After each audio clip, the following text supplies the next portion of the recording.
don't worry about it until it happens. I'm an old movie guy, and that phrase from The Match King in 1932 was followed up with, and then I'll take care of it. So between that phrase and let me know if you need anything is how I lived my life. Now, where I'm at today is entirely different from where I was a year ago. I'm with the same agency as I was, but I'm in a different place. The funny part about all this is about a year ago I was supposed to be starting a new job. And I learned a lot that really kind of surprised me because I didn't come from a law enforcement family. Whenever I got into law enforcement, I got this second family. Now, I'd heard all about this because I knew law enforcement officers. And so I got this second family, and it was really exciting for me. Beneficially, on my part, I was able to be trained by some of the best officers that I've ever met who taught me about commitment, work really hard for what you've got, and never take the easy way. Unfortunately, that also taught me some bad habits, and those bad habits can lead to burnout. And whenever you are dealing with that situation, it's really, really challenging to not have your ego and your pride step in. Now, that phrase, don't worry about it until it happens and then I'll take care of it, is where I started drifting towards. And fortunately for me, I had those same senior officers, those mentors, pull me to the side and squash my ego really, really fast. I think some of us have had that benefit that's extremely uncomfortable. But the other half of it is I didn't realize it completely, and so it was an outward display, but I still had that internal display or those inward issues. And so for me, this may come as a surprise, but I'm kind of a control freak. I know no cop ever anywhere has ever been a control freak. But whenever I look at this stuff, I asked myself the question of the Emerson hour. And for me, if I had to answer that question of what has become more clear, in one word, it would be acceptance. And for me, as I'm going through this, working through this process, there were several things I had to come to accept.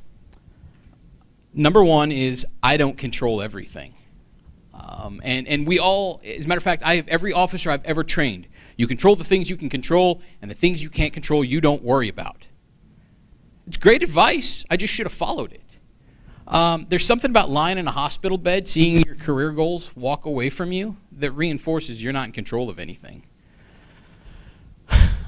Number two, you can't be everything, everybody's everything. Again, my goal was I want to be the best, I want to be the most helpful, always give, never take. And I'll tell you, my wife was doing the same thing with her teaching career at the time, and fortunately we didn't have any children, so the damage while it was there was minimal. But I committed. The reason I existed was for my agency. And again, the crew that I worked with was a really good crew. But I didn't understand that I couldn't be everybody's everything. And I had to come to terms and accept this. Next, plans change. Accept this. And in case I haven't mentioned, plans change. I've got my calendar that I live by, and I think some of you have probably heard me say before, I lived by my calendar to the point where I had to put family time on my calendar to make sure it happened. Now that's dangerous. I know I've heard people say it's good, say it's bad, but I'll tell you right now it's very, very dangerous, because if you have to put family time on that calendar, then the things you're spending your time on aren't good for you. And even if that's spending time with your crew and being tight and close-knit in that second family, they're your second family. They should care about you just as much and know that you need to be with your family sometimes. Number three, or number four, I guess, but you also, friends do want to help, and you need to accept this. And it was really, really challenging for me. As I said, about 6 months ago, I'm laying in a hospital watching my career goals walk away from me. And I talked to the wife, and we decided it was time for plans to change. I was kind of coming to terms with that fact.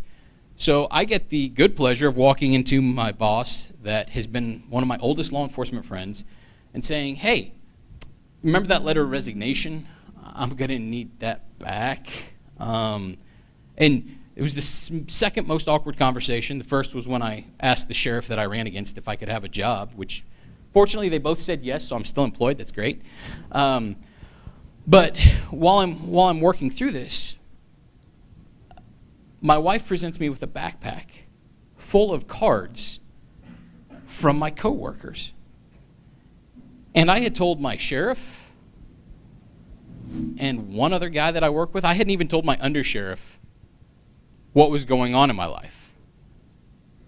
And they took, my wife knew what I needed without me even knowing.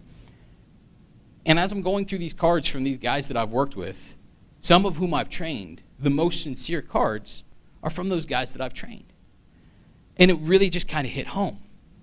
So a few more days go by, and the texts and the phone calls start coming in. And it's from guys that have long since left law enforcement. They were retired, they've gone on to do other things, either enjoy retirement or just keep on keeping on. And every one of them said my phrase, let me know if you need anything. And that's when it hit me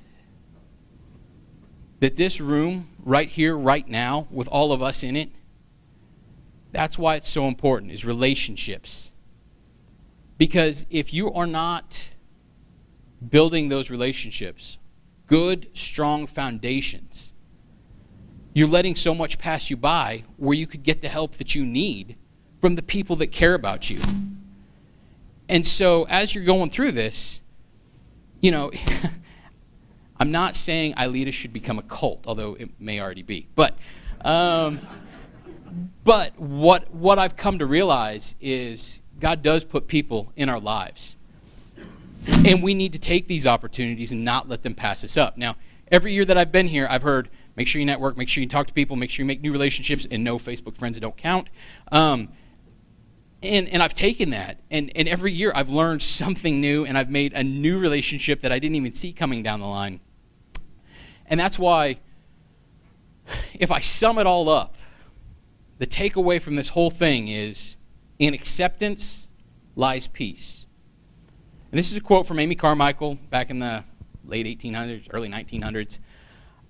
But the philosophy is this: we're peace officers.